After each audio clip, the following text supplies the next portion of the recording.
چکە تۆ بەشێکی لە دایک و باوک بەخشین بە دایک و باوکە بەخشینەوەی بەخۆت ئازایەتی نییە ماڵ بەی بە دایک و باوکە کە هەت بێ وەکو وایە بە خۆتێدا بێ خسبێتەوە گیرفانی خۆت هیچ ئازایەتیان نییە چونکە ئەنتە ومالوکە ملک و ئەبیک عومەر صلی الله علیه و سلم وافرمێ بە سەحابەکە خۆت و ماڵەکەشە مڵکی باوکتی بۆ ئەگەر ماڵەکە و بەی بە باوکێ ئازایەتی نەکردو تۆ خۆشە مڵکیەوی وەکو وایە دابێتەوە بەخۆت بۆیە یەکەم کەس کێیە ناوە فەرمێ والیدا کابراایەکێ بۆ لای ڕەسوڵ الله صلی الله علیه و سلم ئەبو هورەیرای گێڕێتەوە فەرمێ ئەگەر دینارێکم هەبێ چی لێکم فەرمێ لە پێداویستیەکانی خۆتا سەرفیکە فەرمێ ئەگەر دو ئاو دینارێکی کەم هەبوو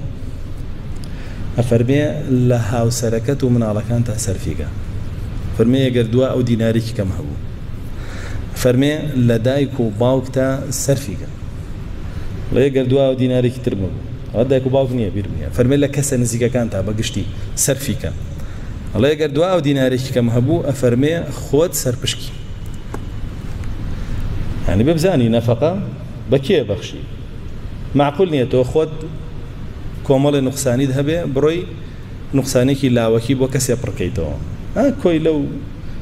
بابلين ماستا وشي وشلكا وخورغان جاري ويا خوينا نيه بيخوا مدتي كي زور ايشكا دياري ابا بو طاغوتي بس بوي تو زلي نزيق بيت اجله هديم بو بردو من چا كم كردو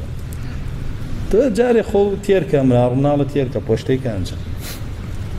يعني معقول نية تأخذ زلو برقي كي جوان لبرنكي بي 5 متر قماش بو من بيني بكم بجل كي بخشينا تأخذ لبيشتري لمن حتى لدعاء رسول الله صلى الله عليه وسلم ابدأ بنفسك دعاء بو خدك جاب خلقي بك بويا براسي انفاق بي يعني قاعدة كيبه قواعد كيبه لسدي بري بخشي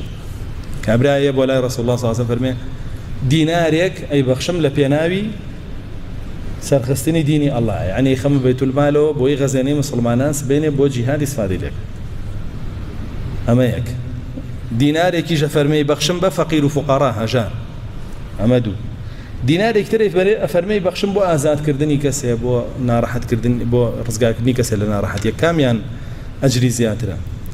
فرمي اوي بو معلوم نالك تصرفيكي كيش اوانه هي اوي بو معلوم نالك تصرفيكي ويبزاني تو بچ نظامي اما رو سرد سامانه صرفه